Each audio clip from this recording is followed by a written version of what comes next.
हिंदू पौराणिक कथा महाभारत में जब पांडवों को 12 वर्ष का वनवास और 1 वर्ष का अज्ञातवास मिला था, तब वे सभी वन में वास करने लगे। अर्जुन देवराज इंद्र से दिव्य शस्त्र पाने के लिए हिमालय में तपस्या करने चला गया, ताकि वह भीष्म, द्रोणाचार्य, कृपाचार्य, कर्ण एवं अश्वत्थामा जैसे और भी वीर योद्धाओं को युद्ध में परास्त कर सके। यह उसके लिए जरूरी भी था। दूसरे चारों पांडव और द्रौपदी की उस समय की जिंदगी अर्जुन के बिना खुशियों से रहित हो गई थी। उस समय के बदलाव की इच्छा से वे सभी एक और शांतिपूर्ण स्थान की तलाश में चले गए, और चलते चलते वे नारायण आश्रम पहुंचे।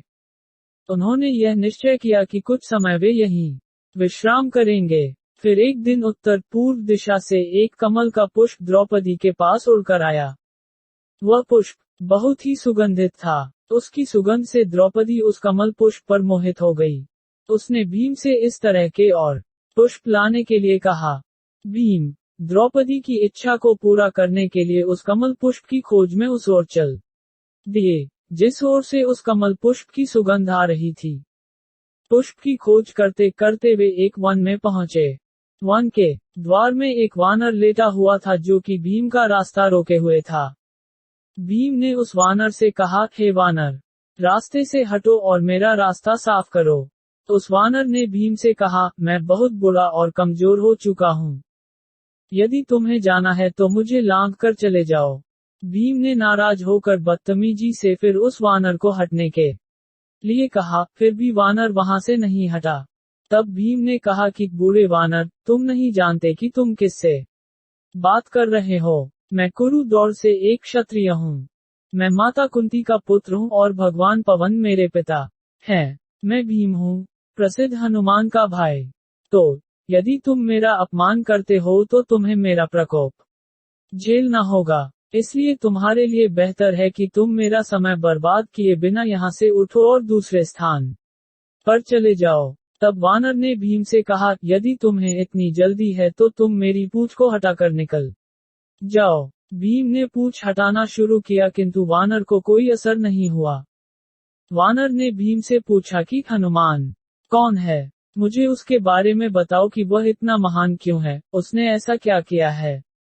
भीम ने कहा, तुम इतने मूर्ख और अज्ञानी कैसे हो सकते हो? तुमने शक्तिशाली हनुमान के बारे में नहीं सुना, जिसने श्री राम की पत्नी सीता की खोज में 100 योजन चौड़ा समुद्र लांघा और लंका पहुंचे। दरअसल तुम अनभिज्ञ हो। वह वानर सिर्फ मुस्कुरा रहा था और भीम वानर की पूंछ हटाने की कोशिश कर रहे थे। उसने बहुत बल लगाया उसकी पूंछ हटाने में, किंतु उस वानर की पूंछ टस से मस नहीं हुई। भीम को कुछ अलग सा महसूस हुआ और उसने उस वानर से कहा, आप कोई साधारण वानर नहीं है। कृपा करके मुझे बताएं कि आप कौन हैं। तब वानर ने कहा, भीम, मैं वही हनुमान हूँ जिसके बारे में अभी तुम बता रहे थे। मैं ही तुम्हारा बड़ा भाई हूँ। तुम्हारा रास्ता आगे खतरनाक है। यह रास्ता देवताओं का है और यह मनुष्यों के लिए सुरक्षित नहीं है। इसलिए मैं तुम्हारी रक्षा के लिए आया था। मैं जानता हूँ कि तुम यहाँ सुगंधित कमल पुष्प लेने आए हो।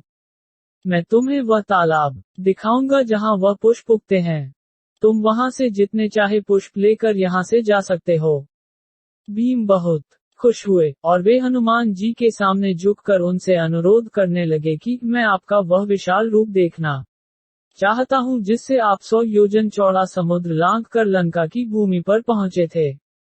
हनुमान जी ने अपने उस विशाल रूप को धारण कर भीम को दर्शन दिया। भीम उनके विशाल रूप को देखकर दंग रह गए और अपनी आंखें बंद कर ली। फिर हनुमान जी ने अपने साधारण रूप में आकर भीम को गले लगा लिया और भीम उनसे धन्य हो गए। हनुमान जी ने भीम को आश्वासन दिया कि जब तुम युद्ध के मैदान में शेर की तरह आह्वान करोगे तो मेरी आवाज तुम्हारी आवाज से जुड़ जाएगी, जिससे शत्रुओं की छाती में आतंक छा जाएगा। मैं अर्जुन के रथ के झंडे पर विराजमान रहूंगा।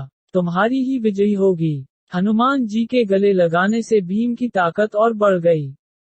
हनुमान जी ने अपने भाई भीम को उसके अहंकार से मुक्त कर दिया एवं भीम को दुश्मनों से लड़ने के लिए अधिक से अधिक शक्ति प्रदान की। हनुमान जी ने भीम को आशीर्वाद दिया और वहां से चले गए। हनुमान जी की सलाह के बाद भीम ने द्रौपदी के लिए तालाब से बहुत से पुष्प अर्जित किए और वापस चले गए। वहां द्रौपदी भीम के लौटने का बेसब्री से इंतजार कर रही थी।